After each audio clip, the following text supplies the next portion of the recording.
j'espère que tu vas bien. Et en plus, il fait trop beau, c'est trop cool de dire j'espère que tu vas bien alors qu'il fait trop beau, c'est trop bon. J'espère que toi aussi tu as le soleil et que tu sens ça comme ça fait du bien à tout ton corps.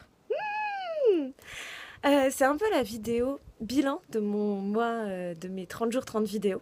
Je m'étais dit au départ que j'allais vous faire un truc super monté où j'allais mettre des extraits, etc.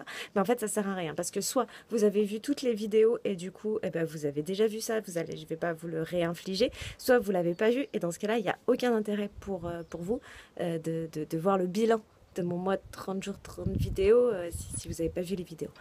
Bref, et ben voilà, justement, à propos de bref, qu'est-ce que m'a apporté ces 30 jours, 30 vidéos? Ça m'a apporté déjà de découvrir que j'avais des gros tics de langage, comme je dis tout le temps. Bref, voilà, je dis tout le temps, c'est pas grave. Voilà, c'est pas grave. Est-ce que c'est grave? C'est pas grave. Je dis tout le temps aussi que je sais pas si ça t'intéresse, je sais pas si ça t'apporte quelque chose, je sais pas si c'est intéressant. Mais en même temps, si t'es encore là, c'est peut-être que ça t'apporte quelque chose, ou peut-être que ça t'apporte pas grand-chose, mais juste que ça met un petit peu du soleil dans ta vie, et du coup ça t'apporte quand même quelque chose, tu vois, comme quoi il y a toujours quelque chose à trouver de positif. Ça, qu'est-ce que j'ai tiré? Voilà, en dehors d'éthique de langage, je trouve vraiment, mais après, je suis pas quelqu'un de très objectif avec moi-même, hein. Je trouve que vraiment ma façon de parler face à la caméra s'est vraiment améliorée. Je disais que bah voilà, avant je faisais des vidéos montées, donc j'avais la sécurité du montage et du coup il y avait souvent des espèces de gros blancs que je coupais au montage ou des gros que je coupais au montage aussi. Et du coup là, le fait de pas avoir monté, et ben j'ai l'impression de parler mieux. J'ai l'impression de parler beaucoup plus vite, mais je sais pas si c'est seulement dû au fait que j'ai tourné 30 vidéos en 30 jours, c'est peut-être aussi parce que, tu le sais peut-être, mais je regarde tout sur YouTube en vitesse 1,5, donc à force de voir des gens parler extrêmement vite, et ben peut-être que c'est pour ça que je parle aussi de plus en plus vite. Il faudrait peut-être que je ralentisse un petit peu. Je regarde sur le côté parce que j'ai une invitée surprise. Et du coup voilà, on en arrive au fait que bah voilà, c'est fini, ça m'a apporté énormément de choses. J'espère que ça t'a apporté aussi des choses. Et je t'ai dit dans la vidéo où je te demandais qui tu étais, que j'avais pas dormi de la nuit parce que j'avais eu une super idée, en tout cas que moi je trouvais super, je suis toujours pas objective, et qu'il fallait d'abord que j'en parle à la personne concernée et que si elle était d'accord, eh ben on allait le faire et que ce serait trop bien. Et ben la personne, elle est d'accord. Et du coup, je vais te dire qui c'est dans un instant, mais un petit peu de suspense, un petit peu de suspense. Je t'ai déjà parlé de la vision de la tradition chinoise, la vision de l'homme dans la tradition chinoise. Je reprends, parce que si tu n'as pas vu la vidéo en question, eh ben, tu sais pas de quoi je parle, et que si tu l'as vue, eh ben, ça fait pas de mal que je me répète un petit peu. Dans la tradition chinoise, l'homme est vu comme un attelage. Alors le corps constitue véritablement le chariot de cet attelage. Donc voilà, il faut avoir un attelage, un corps bien entretenu parce que sinon, eh ben, on risque la panne. Le cocher, donc qui conduit les chevaux, c'est véritablement le mental.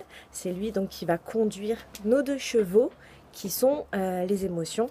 Il y a deux chevaux parce qu'il y a des émotions qui sont yin et des émotions qui sont yang, et des émotions qui sont plus féminines et des émotions qui sont plus masculines. Enfin, du coup, c'est l'inverse parce que c'est yang féminin et yin masculin.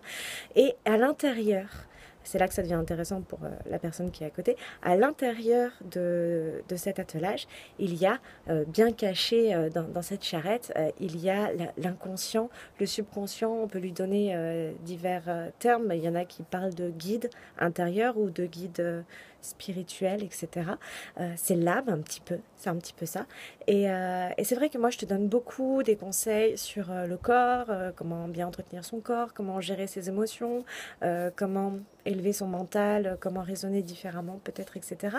Et je m'intéresse également beaucoup à ce passager, à cette âme, mais je ne me sens pas encore suffisamment compétente en fait, bah voilà, pour te parler plus d'émotions, enfin non pas d'émotions, de tout ce qui va toucher à l'inconscient, d'inconscient, te parler, même si j'ai des notions, voilà, notions, pas émotions, même si j'ai des notions, je ne me sens pas encore cette capacité, et du coup je me suis dit que bah, ça serait cool de pouvoir en parler avec quelqu'un qui en sait vachement plus, et du coup je te présente ma pote Sophie. Trop bien. Voilà, c'est ma pote Sophie. Bonjour. Et du coup, Sophie, Elle est actuellement étudiante en Sophrologie. sophrologie. Voilà. Voilà. Et donc, elle va pouvoir nous apporter plein de trucs là-dessus. C'est aussi quelqu'un qui a une grande expérience de la pleine conscience, qui a une grande expérience de la méditation, Oui. de la cohérence cardiaque Oui. et de plein d'autres choses. Et elle a énormément de choses à te partager. Et elle a énormément... En fait, elle est plus grande que moi, donc là... Vas-y, mets-toi debout. Voilà. Comme elle est plus grande que moi, elle est obligée de se pencher pour être dans le cadre. C'est trop, trop pourri.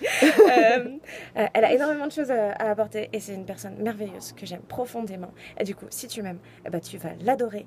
Et si tu m'aimes moyen, eh ben, tu vas encore plus l'adorer parce qu'elle est merveilleuse. Voilà. Okay. Je l'aime profondément. Et donc, on va se faire... tout bientôt, une interview pour que tu la découvres un petit peu plus. Et voilà, et j'espère que ça va te plaire. Et de toute façon, même si ça te plaît pas, on va la faire cette interview. C'est prévu. Voilà, c'est ça. Parce que du coup, elle va partager plein de choses avec toi. Et ça me fait vraiment plaisir de te la présenter. Et je sais qu'il va découler plein de belles choses de cette collaboration. Collaboration. Ouais, je sais pas si on peut dire collaboration, hein, on est potes, donc c'est pas comme si c'était vraiment De cette amitié. C'est pas du travail. Non. De cette amitié. Voilà. Donc voilà. Et merci Sophie. Il n'y a pas de quoi. Et à tout bientôt. À bientôt. À bientôt.